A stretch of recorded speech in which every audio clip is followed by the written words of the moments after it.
we can't identify 100% of the frauds or 90% or 80%, but there's certain ones that jump out to you. Just people give themselves away a lot too. I mean, in poker they talk about tells, and Charlie and I have bought a lot of businesses, and it's very important when we buy those businesses that we assess the individuals that we're buying from with some degree of accuracy, because they hand us the stock certificate and we hand them a lot of money, and then we count on them to run the business with as much enthusiasm after they have the money as they did before. And so we are assessing people, and we don't think we can assess everyone accurately. We just have to be right about the ones where we make an affirmative decision. And those decisions have not always been perfect, but they've been pretty good, and I would say they've probably gotten a little bit better even as the years has passed. Similarly, in looking at financial statements, for example, in the insurance field, we've seen some frauds, and you can see things being done with loss reserves occasionally. We saw it back in, I won't name any names, unlike Charlie. We'll call them company A's and B's instead of naming names. But you would see companies that when they were offering stock to the public, the year or two before that, the reserves would go down very suspiciously, and or even when they were selling them to other insurance companies, if they were buying in stock, they might be building the reserves.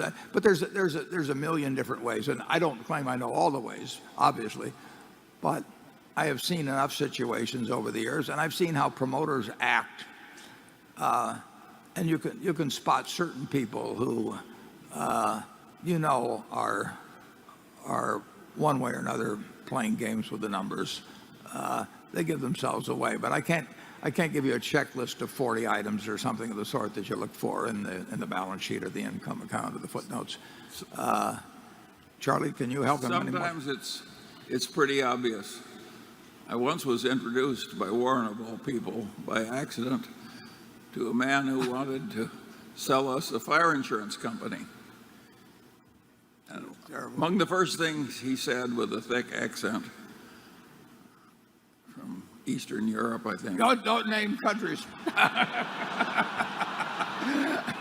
And I don't remember the country. Good. But what he told me was, he says, it's like taking candy from babies, he said. We only write fire insurance on concrete structures that are underwater. And I figured out instantly that it was probably fraudulent. You guys are I'm a very acute man. Yeah, the guys are crook.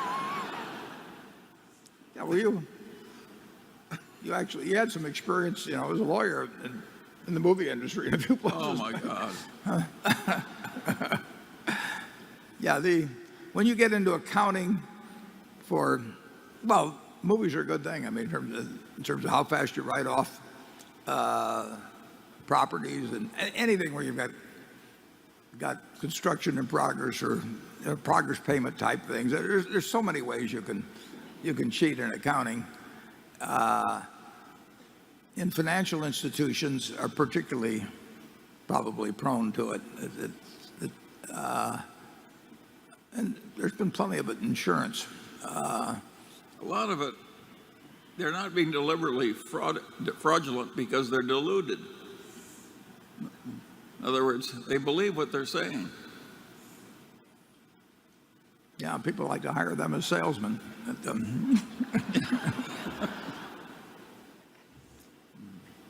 If you've got doubts, forget it. Basically. There's probably some reason it's interesting. The accounting, they've worked harder and harder and harder at coming up with disclosures in accounting, and I'm not sure I find present financial statements more useful, or in some cases as useful as I found them 30 or 40 years ago. I don't know. Charlie? Yeah.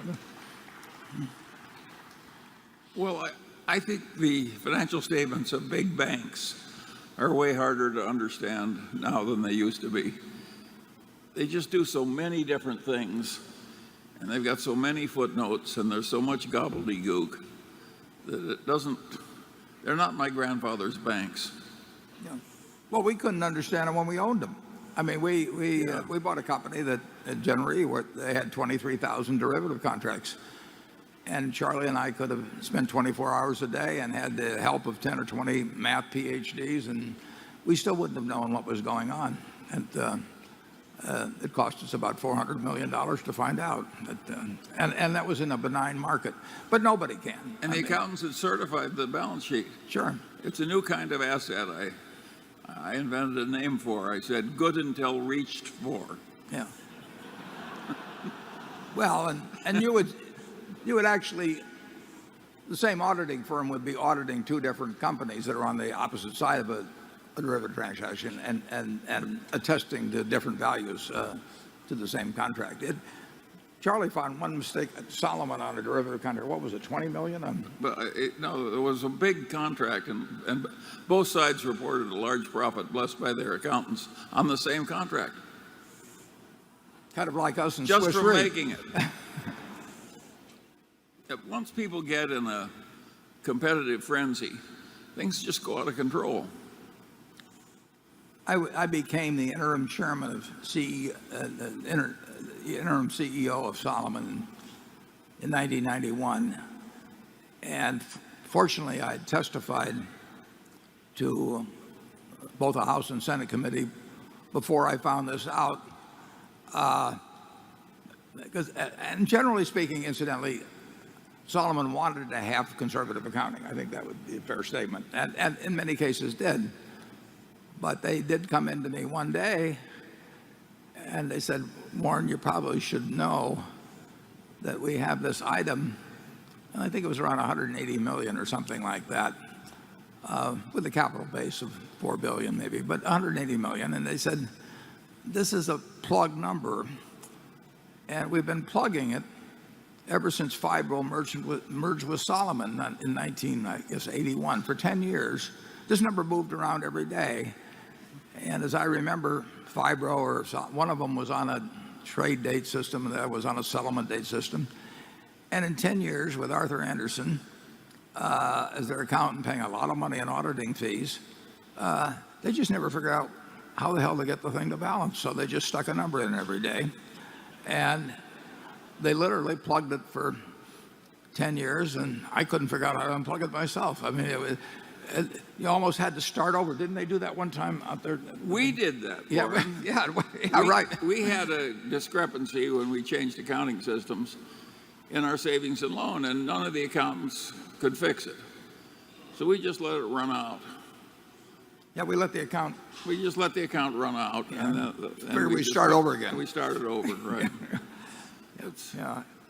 Accounting is not quite the science that people might want. In accounting, you can do things like they do in Italy when they have trouble with the mail. You know, it piles up and irritates the postal employees. They just throw away a few carloads, and then everything flows smoothly thereafter. Again, folks.